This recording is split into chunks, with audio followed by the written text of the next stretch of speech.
Sleepy classes के सारे subject. मुझे पता चला था कि sleepy classes Sleepy classes. Sleepy classes. Sleepy classes Sleepy classes. Sleepy Sleepy classes. Sleepy classes Sleepy classes. Sleepy classes. मेरा स्लीपी के साथ इंटरेक्शन हुआ। Sleepy classes Sleepy classes. I completely relied on your channel. Sleepy की videos भी देखी है। Sleepy classes Sleepy classes is one of those मतलब institutions जहाँ पे सभी टीचर अच्छे हैं। Hello everyone, my name is Gaurav Uppal. I have secured an All India rank of 174 in UPSC CSE 2023 and I have been allocated IPS this year. Today, I'll be addressing the doubts regarding medical that is conducted for the civil services exam.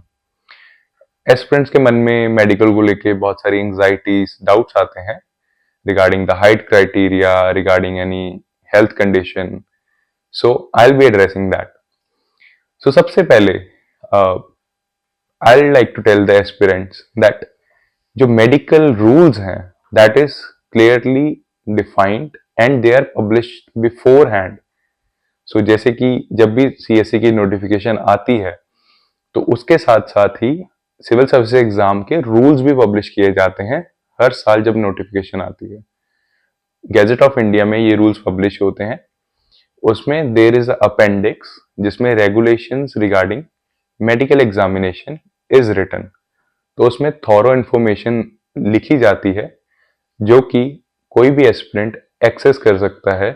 You can Google it and आपके पास वो file आ जाएगी and उसमें you can go through in detail कि क्या क्या medical होते हैं, क्या क्या टेस्ट होते हैं एंड किस हॉस्पिटल में होते हैं. So you don't need to worry too much about it.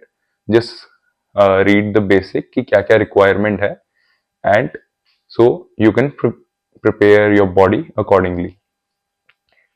तो लाइक सबसे पहले what is the differentiation between this is the service differentiation.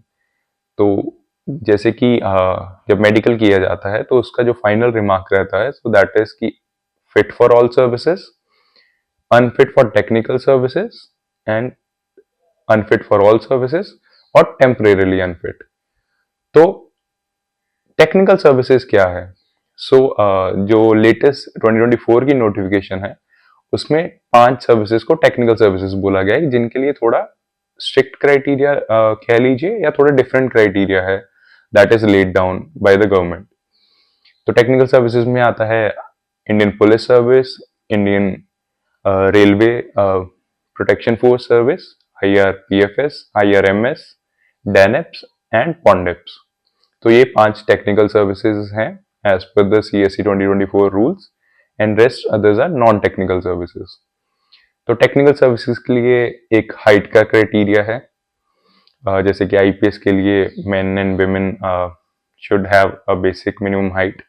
तो that is the criteria.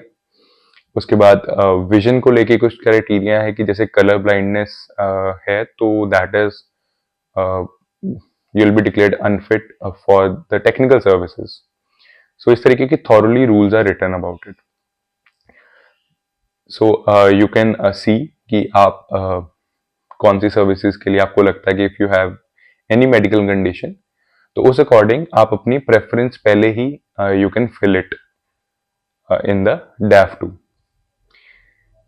Then next question comes कि कौन से टेस्ट होते हैं. सो नथिंग कुछ ज़्यादा इलेबोरेट या वो उस तरीके से कोई एग्जामिनेशन नहीं की जाती. बेसिक रेगुलर टेस्ट किए जाते हैं जिससे बेसिकली आपके ब्लड टेस्ट हो गए, डायबिटीज, ब्लड शुगर टेस्ट हो गया, आपकी चेस्ट एक्सरे एग्जामिनेशन होगी. सो ये बेसिक टेस्ट किए जाते हैं. तो उससे आपकी जनरल बॉडी डेवलपमेंट क्या है so that can be easily looked from it and उसके बेसिस पे the medical board will declare you fit और अनफिट अकॉर्डिंगली.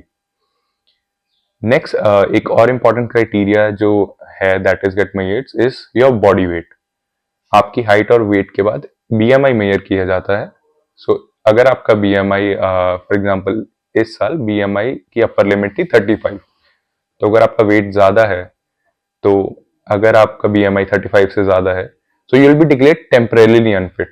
तो उसमें आपको कुछ टाइम बाद, आफ्टर अ मंथ या 2 मंथ्स, वैसे मैक्सिमम 6 मंथ्स का टाइम होता है, तो उसमें you can again you'll be required to appear again in front of the medical board, और वो आपको रिवेल्यूएट करेंगे. अगर आपने वेट रिड्यूस कर लिया है तो you'll be declared fit accordingly, pertaining कि आपकी other medical conditions are okay.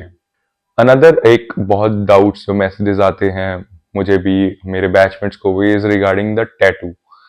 तो उसके बारे में मैंने तो I didn't came across any particular thing written on it, but I feel that कि कुछ ऐसे पर्टिकुलरली चेक भी नहीं होता, but it's better to avoid it, because if you're preparing for civil services, so you can avoid it. Next is regarding doubts regarding the LASIK या कोई refractive surgeries अगर हमने करवाई है तो are we fit या are we allowed to appear in the exam. So as per the rules उसमें लिखा है कि कौन सी refractive surgeries allowed हैं. So you need to clearly mention कि I have undergone this surgery, and उसके बाद एक special board will look into it, and उसके बाद इफ यू आर फिट तो you will be declared fit और unfit accordingly. सो इसके बाद भी आई थिंक अगर कुछ रह जाता है, so you can look into these rules. हर साल नोटिफिकेशन तो हम पढ़ते हैं, बट ये जो CSE रूल्स आते हैं, सो इनको आप अच्छे से देख सकते हैं. उसमें क्लियरली मेडिकल एग्जामिनेशन के बारे में लिखा गया है, क्या क्या रिक्वायरमेंट है. So you can look into it and prepare your body as well as mind accordingly. Thank you so much.